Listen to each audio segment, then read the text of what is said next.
बिस्मिल्लाहिर्रहमानिर्रहीम। Dear student, आज हम बात करने जा रहे हैं एब्गार स्कोर के हवाले से। और एब्गार स्कोर जो है ये पीडियाट्रिक असिसमेंट की एक बुनियादी जो है वो टूल्स है, जिसमें हम एक न्यू बर्न बेबी की हम असिसमेंट करते हैं। हम उसकी प्रॉब्लम्स और उसके जितने भी वाइटल सिस्टम्स होते हैं हम उसको डिटरमाइन करने, उसकी एक्टिविटीज़ को, उसके फंक्शंस को मालूम करने के लिए हम ये स्कोर जो है वो इस्तेमाल करते हैं। और एब्गार स्कोर को फ़र्स्ट ऑफ़ ऑल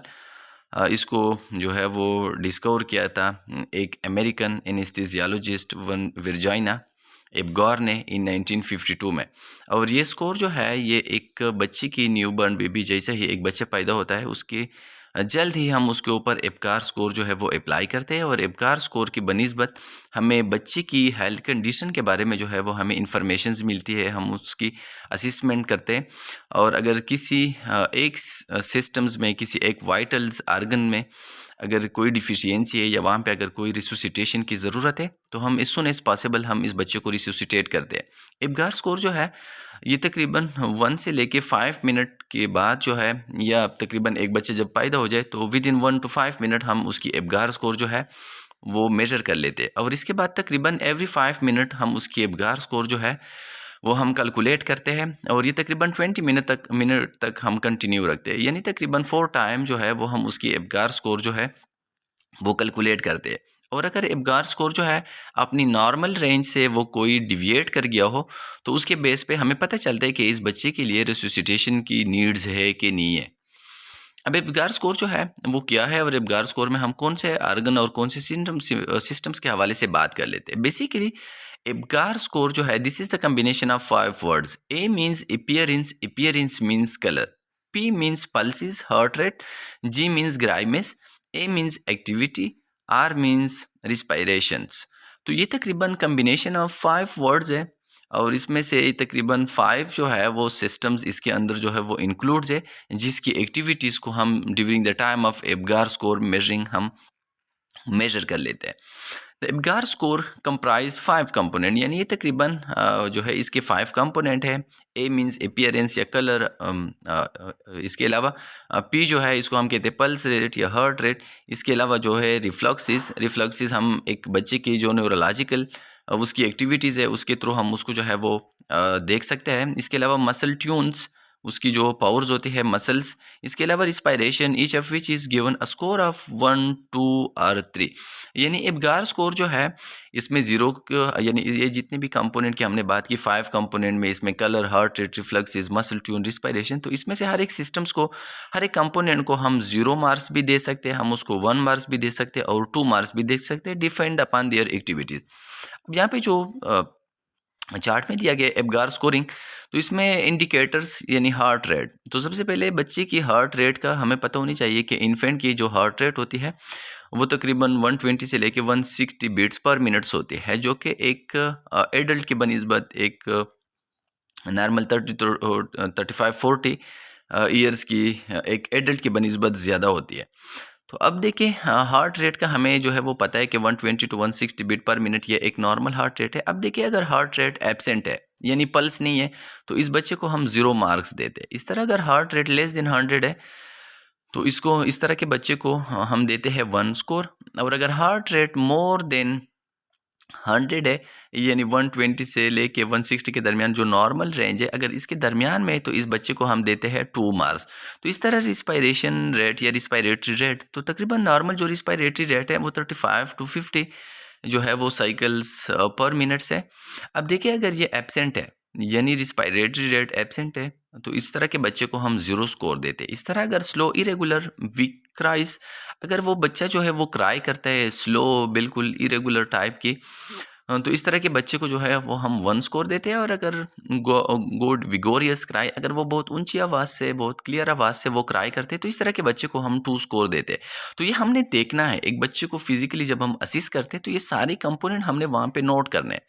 इसके अलावा जब हम देखते हैं ना उसकी मसल ट्यून को, उसकी मसल पावर को, तो फ्लेसिड लिम्ब, अगर उसके लिम्स जो है अपर एंड लोअर लिम्ब अगर वो बिल्कुल फ्लेसिड है, जिस तरह पैरालिसिस में जिस तरह के स्ट्रोक के पेशेंट्स को होती है ना,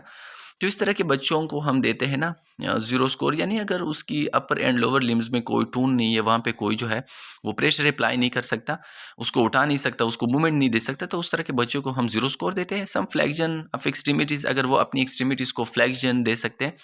तो इस तरह के बच्चों को हम देते हैं 1 score. Good flexion active motion, अगर वो अच्छी तरीके से फ्लेक्शन दे सकते हैं, मोशन कर सकते हैं, एक्टिव अपने हाथ पाँव को अच्छी तरीके से मूवमेंट दे सकते हैं, तो इस तरह के बच्चों को हम देते हैं 2 स्कोर। इस तरह जो रिफ्लेक्सेस है, रिफ्लेक्सेस इरिटेबिलिटी, रिफ्लेक्सेस जो है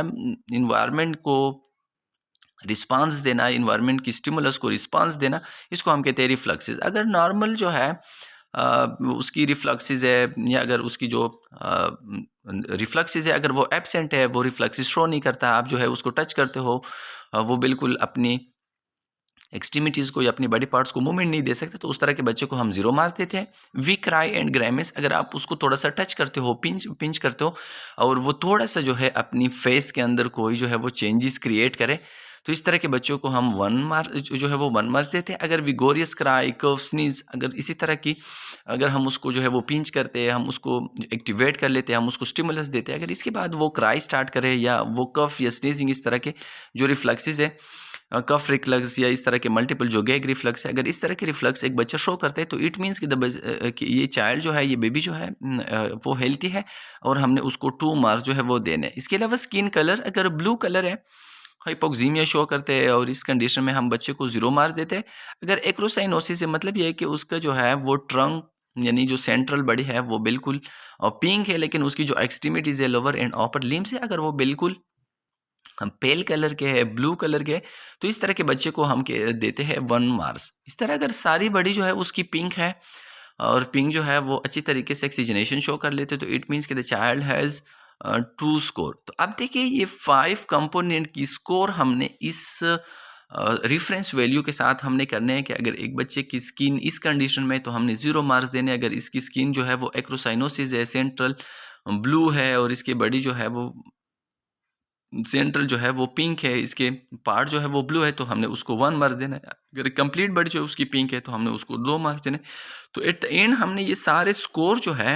वो हमने कैलकुलेट करने हैं, और हमने जो है इसको नोट करना है। अब देखिए अगर हाँ, नॉर्मल जो है, नॉर्मल जो एब्गार स्कोर की हम बात कर लेते हैं। The Apgar score is based on a total score of 1 to 10। Apgar score में जो है तकरीबन टोटल 10 इसके जो है वो मार्क्स है। यानी यहाँ पे अगर हम इस डायग्राम के अंदर अगर हम देख लें ना, तो हार्ट रेट के लिए 2, इस तरह रिस्पिरेटरी रेट के लिए 2, मसल ट्यून, रिफ्लेक्सेस के लिए, और स्किन कलर, तो तकरीबन हर एक के लिए नॉर्मल 2 मार्क्स है। अगर हम सबको कैलकुलेट करें, तो ये तकरीबन जो है वो 10 स्कोर्स बन जाती है, क्योंकि 5 कंपोनेंट है और हर कंपोनेंट के 2 स्कोर है, तो at the end the total score is equal to 10। अब देखिए, the higher the score the better the baby is doing after birth. Score जितनी ज़्यादा हो, इट मीन्स कि the baby is in a good health, कि वो बच्चा जो है वो एक अच्छी हेल्थ में है, and there is no need of immediate resuscitation या immediate emergency care. A score of 7, 8 or 9 is normal and it is a sign that the newborn is in a good health। अब देखिए, अगर एक बच्चे की score जो है हम कैलकुलेट करें, और एट द एंड हमें पता चल जाए कि इस बच्चे की जो स्कोर है वो 7, 8 या 9 के दरमियान में है, तो हमें ये अंदाज़ा होनी चाहिए कि ये बच्चा जो है ये नॉर्मल स्टेटस पे है, and in this score there is no need of immediate resuscitation. इसके बाद अगर ये स्कोर 5 और 7 के दरमियान में है, तो इट मीन्स कि इस ये माइल्ड डिस्ट्रेस या माइल्ड न्यूरोलॉजिकल डेफिसिट या प्रॉब्लम्स को इंडिकेट कर सकते हैं। लेकिन अगर एब्गार स्कोर जो है ये रेफरेंस वैल्यू है, अगर एब्गार स्कोर 5 से कम है, तो इट मीन्स कि इस बच्चे को इमीडिएट रिसुसिटेशन, इमीडिएट इमरजेंसी केयर की ज़रूरत है, और एज सुन एज पॉसिबल इस बच्चे को हमने जो है वो शिफ्ट करना है इनक्यूबेटर में, या इसको हमने किसी न्यूनेटल जो है वो वार्ड के अंदर, न्यूनेटल आईसीयू के अंदर हमने उसको शिफ्ट करना है, और उसको हमने जो है वो रिसुसिटेशंस करनी है, हमने उसको जो है वो केयर देना है। इसके बाद इंपॉर्टेंट ऑफ एब्गार स्कोर, यानी जो एब्गार स्कोर है उसकी इंपॉर्टेंस क्या है, क्यों हम उसको जो है इतनी ज़्यादा इंपॉर्टेंट देते हैं। The Apgar score provide an accepted and convenient method for reporting the status of the newborn infant immediately after birth and the response to resuscitation if needed। अब देखिए, एब्गार स्कोर का मतलब यह है कि ये एक टूल है, ये एक डिवाइस है, ये एक मेजरमेंट स्केल्स है, जिसके थ्रू हमें एक बच्चे की कंडीशंस के बारे में हमें पता चल सकता है, और हमें इमीडिएटली उसकी रिसुसिटेशन, उसकी इमरजेंसी केयर के बारे में हमें अंदाज़ा हो सकता है। तो इसके थ्रू हम एक बच्चे को इमीडिएट जो है वो लाइफ केयर हम उसको दे सकते हैं, और हमें एक बच्चे की स्टेटस के बारे में हमें पता चलता है कि ये बच्चा जो है वो प्रीमेच्योर है, या ये बच्चा जो है वो टाइम पे पैदा हुआ है, या उसके लिए केयर की ज़रूरत है कि नहीं है, या वो नॉर्मल बच्चा है। तो ये जितनी भी प्रॉब्लम्स है, वो प्रॉब्लम जो है जो एक बच्चे में पाई जाती है during the time of birth, हमें उन सब प्रॉब्लम्स का जो है वो पता चल सकता है with the help of simple Apgar score calculation. और इसमें इतना टाइम भी नहीं लगता, बहुत कम टाइम में हम एब्गार स्कोर जो है वो हम कैलकुलेट कर सकते हैं, और तकरीबन 1 से 5 मिनट के दरमियान में एज सुन एज पॉसिबल हमने उसकी एब्गार स्कोर जो है वो हमने कैलकुलेट करना है। एबनॉर्मल एब्गार स्कोर यानी अगर एब्गार स्कोर जो है वो एबनॉर्मल है, तो वो कौन सी प्रॉब्लम्स को जो है वो इंडिकेट कर सकता है। यहाँ पे गलती से पी की जगह जो है वो बी लिखा हुआ है, यानी it means P Apgar score. Any score lower than 7 is a sign that the baby needs medical attention. यानी अगर ये स्कोर 7 से कम है, तो इसका मतलब ये कि इस बच्चे को ज़रूरत है मेडिकल जो है वो अटेंशन की, उसको मेडिकल केयर की ज़रूरत है। The lower the score the more help the baby need to adjust outside the mother wombs. और जितनी ज़्यादा स्कोर उसकी कम हो, उतनी ही ज़्यादा उस बच्चे को केयर की ज़रूरत है, ताकि हम उसको एडजस्ट करें आउटसाइड ऑफ द वोम, जो एक्सटर्नल इन्वायरमेंट है, हम उसमें बच्चे को एडजस्ट करने में हमें फिर जो है उसको केयर की ज़रूरत होती है। Most of the time a low Apgar score is caused by difficult birth. अगर बर्थ जो है बहुत ज़्यादा मुश्किल से, अगर जो है वो प्राइमरी ग्रेविडा है मोस्टली, तो जो प्राइमरी डिलीवरीज होती है, तो इसमें बच्चे बहुत ज़्यादा मुश्किल के साथ जो है उसकी डिलीवरी हो पाती है। तो इस कंडीशन में उसके एब्गार स्कोर जो है because of some extraneous pressure, तो उसकी वजह से उसका एब्गार स्कोर जो है वो लो होता है। सी सेक्शन जो सीजेरियन सेक्शंस के थ्रू बच्चे पैदा होते हैं, तो इस तरह के बच्चों में भी वो नॉर्मल डिलीवरी की जो मैकेनिज़म्स होती है, जो बच्चा नॉर्मल डिलीवरी की मैकेनिज़म्स के थ्रू पैदा होता है, तो इसमें बच्चे की जो है वो स्क्वीजिंग्स होती है, जितनी भी उसकी जो है वो एबनॉर्मल फ्लूइड कम्युलेशंस होती है, वो सब चीज़ें क्लियर होती है।